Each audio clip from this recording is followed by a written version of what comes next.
Are you wanting to scale your business with digital products? I'm Becky Beach, and I've grown $1 million digital product empire that earns me passive income while I sleep, eat, and play.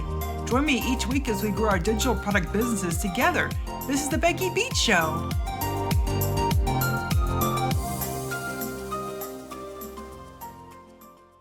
Hey everybody, welcome to the Becky Beach Show. I'm Becky Beach, and today's guest is Traci DeForge. She's the owner and founder of Produce Your Podcast. Welcome, Traci. Hey, Becky, great to be here. Thanks for having me on today. Oh yeah, I'm so excited to get to speak with Traci today. She's an expert when it comes to podcast growth and visibility. So Traci, what we're going to be talking about today is how we could have low income tactics and that are high impact for growing a podcast and getting it noticed. So could you tell our listeners some low cost but high impact tactics they could use? Sure. So one of the things that Produce Your Podcast is known for, we typically work with business owners who are leveraging their podcasts to grow their businesses. And people will come to us. We've been doing this now for 10 years, and we were really focused on how can we help creators grow their shows, because good quality production is something that's really important.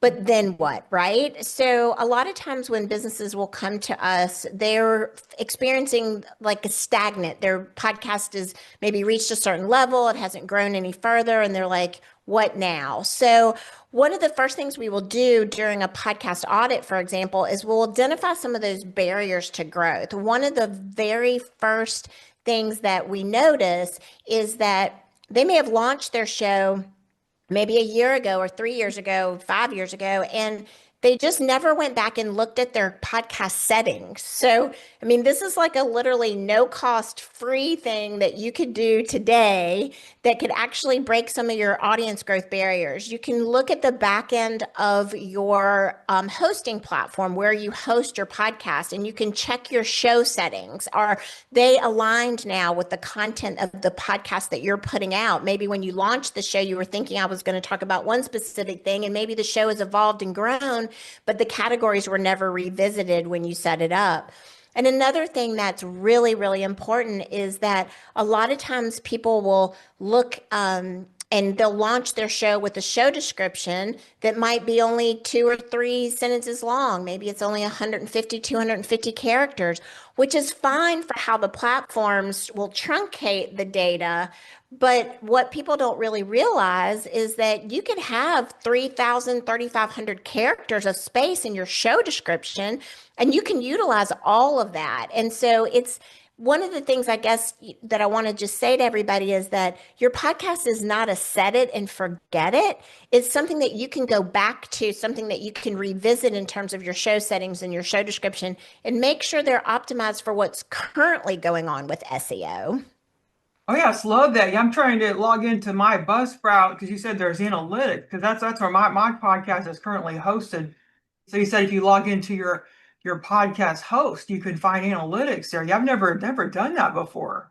Yeah. So one of the things that you want to look for as you're logging in, we'll do a little workshop in real time here, is how is your show set up in terms of the categories that it's set up? So some hosting platforms will let you have 2, sometimes 3 primary categories. So maybe you're in society and culture, personal relationships, business, marketing. So you just want to make sure that your show is set so that when someone is searching for your show, that you're in the categories and will show up. But even more importantly, take a look at that show description while you're in there and see, hey, how long is my show description? Did I just use like 2 or 3 sentences, or did I take advantage of all 3,000, 3,500 characters? Because you can put your bio, you can put links to your website. You could, especially if your show is matured and you're into 100, 200 episodes, you might have guests that you want to go and put back into your show description so you can highlight. You maybe didn't interview those guests when you very first started out, but those are some names that people might search for a podcast of What podcasts have Traci DeForge been on? And if my name is in your show description, that episode is more likely to show up. So you just want to really think about that. You don't always just have to have it. You could refresh your show description every 90 days, every 6 months, and that's going to really help you with AI visibility. A lot of people are talking about the differences now between showing up in Google versus showing up in AI. And the more frequently you're showing up on podcasts, which again, if you want to engage in a podcast booking service and engage with someone to put you on podcast, that's not necessarily free, but a really wise investment. But if you're just using your own time to show up and be on podcasts, that's a low cost alternative, but it gives you more visibility in similar audiences that might be interested in doing business with you. Oh, yeah, I'm looking at the stats right now and I see what the top episodes are, and they're mostly on like digital product creation, because that seems to be what people are interested in when it comes to my podcast. And I do take advantage of the title. I make my title really big because you don't just put your show name, you should put what it's about too, right? Like in the same title. Yes. Well, that's a great question and a great point. So, a lot of times, what you want to be sure of is that your podcast title is something that people might search for.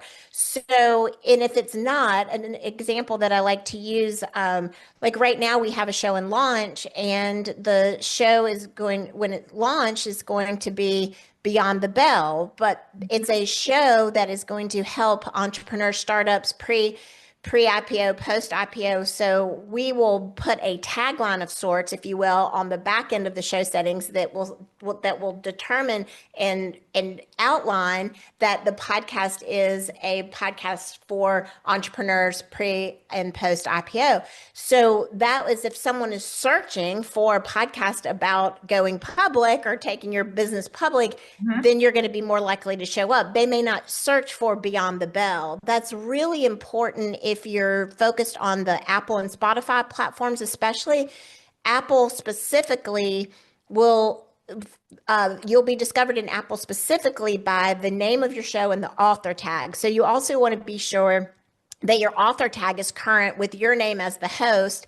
And Mhm. if you have a co-host, and then every time you upload an episode, you also, this is another growth barrier that you can break through. You want to put the guest name in the author tag also. So like when you upload this episode, for example, you want to put Traci DeForge in the author tag so that if someone again searches, your episode will come up. Oh, what great tips. Yeah, I have been putting the name of the guest in the episode title. And yeah, you're right. It does help them come up in the search because yeah, recently I had like a kind of a higher profile person like Alice Saba. She's a very high profile marketer, and she was on the podcast like last week, and I'm already getting a lot of views to the page of Yeah. her name Yeah. because she's really Well, popular. yeah, it's very smart. And then one of the other things that you mentioned that I wanted to highlight is you mentioned that you're looking at your stats and that you are seeing some of your top downloaded episodes. What we often underestimate is that we're obviously having new listeners, new viewers coming into our product, our content all the time. So let's use your example. You had the high profile guest. They shared that out into their network. You shared it out. It's showing up in search. Once those new listeners come to your show, Mhm. then they're that episode going forward, right? So if you have three top episodes, let's say, that maybe were released when you originally started your podcast, you can re-release those and you can put those as fan favorites. You can put an encore in the title, or you can even use those into a funnel. If I know your audience knows and utilizes and leverages a lot of digital marketing strategies, you can create a funnel, a lead funnel for people coming to your website, and they can content from those top episodes or links to those top episodes can be included in that funnel so that you're continually driving new traffic to some of your back catalog episodes. That's very efficient. Oh, I just love that idea. That way you're not having to create content all the time. Like when if you're really busy, because recently I had a dental problem and I talked to you about before the episode, and one if that week I couldn't do any episodes because you can't really speak when your mouth's full of gauze and you're trying to heal. Yeah, well, and life happens. So you have a life event like that that's debilitating to your literal voice, or you just want to go on vacation or spend some time with your kids over the summer. There was a lot of buzz around in 2024, especially for some reason. We made a joke on our team. We're like, did everybody get a memo that they wanted to take the summer off for their podcast? And we didn't get the memo. But what we, but what we wanted to encourage people to do is like, you don't have to take the summer off from releasing episodes, but you can take the summer off from creating content, which is really where the heavy lift comes in. So what you want to do in that case, whether like the holidays could be coming up or summer, whenever you're watching this episode or listening to this episode, you could be coming up against a holiday schedule or your kids being out of school. That's when you really can rely on that back catalog to release those fan favorites. You can communicate to your audience and say, hey, for the next 10 weeks, I'm going to release my top 10 episodes of all time. And you could also, one of the things that we found to be really popular with a lot of our clients, specifically one of our clients, True Fiction Project, she travels a lot internationally. And so when she is traveling, she will create what we call mashups or montage episodes. So we will take some of her, two or three of her episodes that have similar content. And then we will create a montage and we will release those because you're constantly introducing new content to a new audience. It's new to them, but you don't have to do that heavy lift. Oh, that's such a great idea. Yeah, if I ever am in that situation, I definitely want to be trying that. Like lately, I've just been trying to get one out like once a week. Like what do you say to people they're thinking about how much I should release? Is it like once a week or like twice a week? There's some people that do twice a week, like Amy Porterfield. She releases Tuesdays and Thursdays. Sure. So I think what you really have to determine is what is your why for the podcast and why would you, what your release frequency is really connected back to why are you doing the podcast. If you have a really good funnel of guests and you want to get a lot of content out there and you have the bandwidth and the time and the resources to do that, you know, you're going to serve up those algorithms by frequent releases. However, not everybody has an opportunity to do that. So, what we recommend is at least one really good, solid release once per month at an absolute minimum. A bi monthly release is more optimal. But then look at what you're doing in those weeks in between. Can you integrate a special segment of content? So, for example, if you were to repurpose this episode, maybe you release this in its entirety. Maybe a couple months from now, you take this episode and you just edit it down, and the top tips that you love that I give in this particular episode, you maybe make a shorter episode and release that in off weeks. Or one of the things that we do on my podcast, which is the Growth Accelerator podcast, we do long form guest conversation interviews like what we're having right now. But since I frequently guest on a lot of podcasts, I'll also do a solo episode where we'll take excerpts of podcasts that I've been a guest on and I will narrate the tips around it. So I wouldn't be surprised, Becky, if you don't show up on one of the Growth Accelerator podcasts. Oh, what a great idea. But what that does is your audience a fresh perspective. It invites and introduces my audience to you as you've introduced me to your audience. But from an efficient low cost provider perspective, it's repurposing content that you presented to your audience, but is fresh and new to my audience with a very minimal editing, very minimal time investment on my part. Yeah, I just love that idea of actually taking content from other episodes you've been on. So you just ask them for their recording, or do you just take it yourself? Do you have to ask for permission? I'm sure. Yeah, I mean, most people are very excited to have their content repurposed and introduced to another audience outside of just, you always want to promote, like we will obviously be very excited to promote this appearance in its own way. But then later when we're doing a podcast episode around growth tips, which is really what the Growth Accelerator podcast is all about, this will be a really great episode that we could extract content from, put out to my audience, and then you get the benefit of that visibility in front of my audience. Oh, that's such a great idea. I really like that. Like I never would have thought of that. Yeah, so now I'm looking here more of the stats, and I see the apps and devices, like where should you have your podcast at? Does it you have to have it at all the places, right? Or does it matter? So it really does matter. And probably if we kind of back up one step above that, if especially if you're listening or watching the show right now and you're thinking about launching your podcast, where you choose to host your podcast is a critical decision. So I think you mentioned that you're hosting on Buzzsprout, which is a great platform. They have automatic connections to a lot of different platforms like Apple, Spotify, integrations with iHeart. So when you are considering what platform you want to launch your podcast on, you want to take a look at what integrations are available to you at no additional cost, because that is something that saves you time. And if it saves you time, it saves you money. So a lot of platforms, you can upload it one time to the platform like Buzzsprout, like Captivate, Libsyn, and then that will automatically distribute your episode to multiple different places for people to find you. So it's really good to be discovered where people listen to their favorite podcasts. And it's just also efficient because you don't have to manually upload and make those connections every time you upload a podcast episode. Oh, yeah, that's really cool. Yeah, I do have it. Yeah, they just natively integrate in all these different places. I didn't have to do much. And I also put my podcast on YouTube. Like, what's the benefit of that? Like posting your podcast as a video or short on YouTube?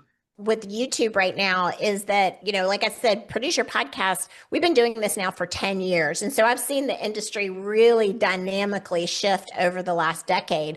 Probably the biggest shift I've seen in the last 2 years is the idea around video podcast, needing video to grow your show, and the presence that YouTube has essentially created and the platform that they've created that has led to it not being just a nice to have video, but really a need to have video. Like I know before we started recording the show, you asked me if I was okay with video, and I'm like, yeah, I'm totally okay with it, because you really need the YouTube component right now to make sure your show is discovered by people who are consuming podcast content on YouTube. It is the second largest search engine, owned by the first largest search engine. Right. And that in itself is a discoverability tool, but it's also the second largest podcast consumption platform. And really quickly, depending on what surveys and what data you look like, in a lot of cases can be the first.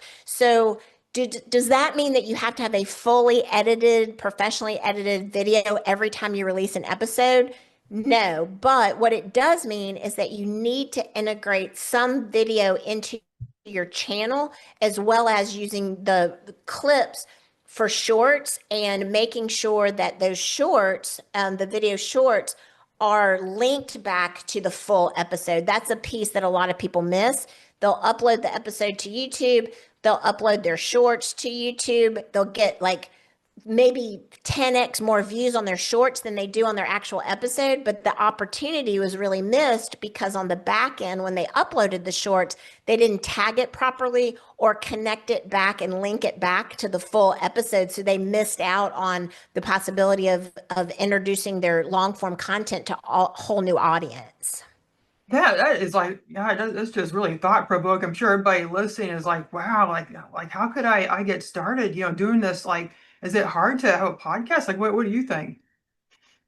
I think that it's not difficult to have a podcast. What's difficult is to sustain a podcast. And so that's why it's really important when you are launching a podcast to really look at the foundational pillars and make sure everything is set up for growth, and to make sure what you're setting up for yourself is sustainable. So aspirationally, do you want to get to release one a week, every week for 52 weeks?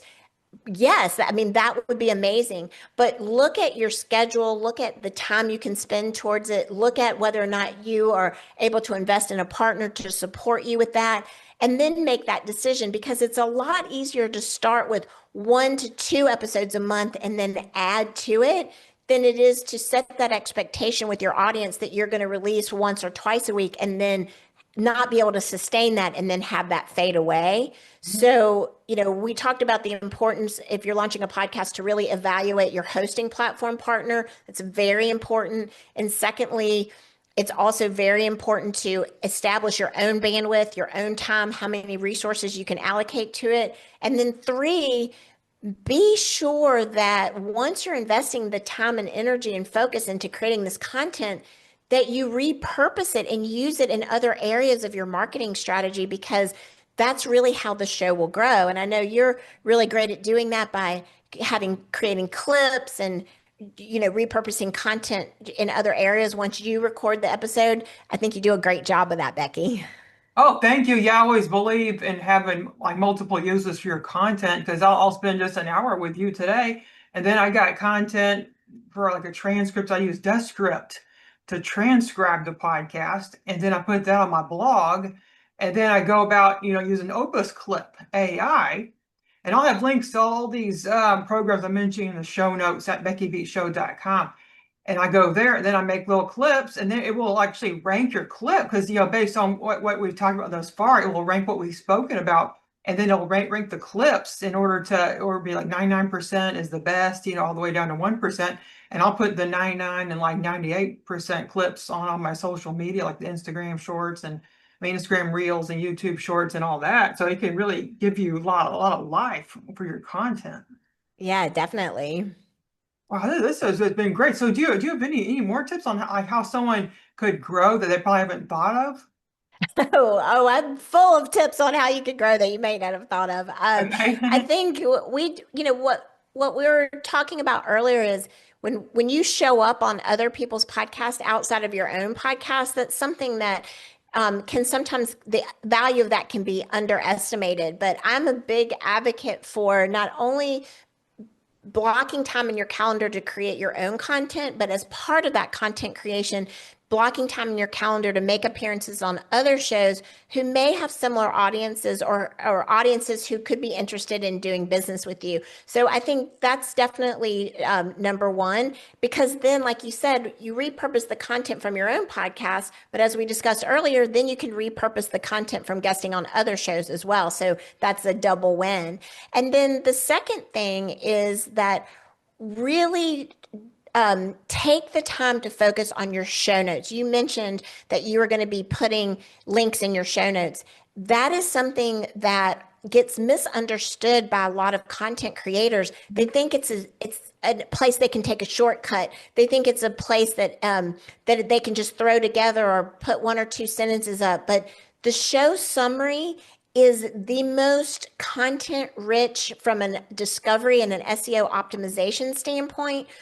99% of the time when we do a podcast audit, that's the area where we find that there's the biggest, just enormous opportunity for audience growth by just optimizing your show notes, which means optimizing your title, optimizing your episode description, and then making those show notes have timestamps, key takeaways, resource links, bios of the guest, all of these things that are just a den for podcast specific SEO. And I think that's also something that gets misunderstood a lot is that podcasting has its own set of SEO. So as a company, Produce Your Podcast invests in three separate but significant tech stacks that allow us to optimize specifically for podcast SEO. And when we are able to do that for our clients, we can see within 2 to 3 weeks an 80% increase sometimes in downloads just by breaking that one growth barrier. Oh, that's such a great idea. Well, I'm going to share my screen and show my my podcast page when I do my transcript. Oh, I love a live workshop. Those on YouTube will be able to see it because I do post my podcast on YouTube. If you're just listening the audio alone, so you may want to head over to my YouTube channel. It'll be in the show notes. Yeah, so this is like my podcast page that I do for everybody, all the episodes. So I put like the number and the title, and I put what the title is up here. Then I have a summary, and then I put where their websites are. Like this is Alice Saba last week. She's the founder of New Moo and eKid Hub University. So I'm talking about her. And then I give her freebies. This is a way to someone could, get on her email list. And then I put an embed of the podcast. They can actually listen to it here. Yeah. So are you open for some feedback? Oh yeah, yes, I'm hoping that you'll like give me some feedback on this, how I can make Okay. this better. Yeah, great. Okay, so the first thing I would recommend is moving the embed player above the to the top underneath the title. So Okay. when the user goes to your page, the first thing that they see is the opportunity to actually play the episode. Because if Oh. they click that and they play that for at least 60 seconds or more, I mean, obviously you want them to engage longer, but at least 60 seconds, that's going to count as a download. And then secondly, because AI has become so important in discovery, one of the things that you would want to integrate into your podcast show notes is what will I learn from this episode? So if there are 3 or 4 specific bullet points that you and Alice spoke about in terms of high converting sales pages, if there are 3 or 4 things that someone who listens or watches the episode can learn from, then highlight that in specific bullet points, because then when someone goes into ChatGPT and they position it, the question about what is the best way to create a high converting sales page, then you're more likely to show up in AI because you have designated the different bullet points.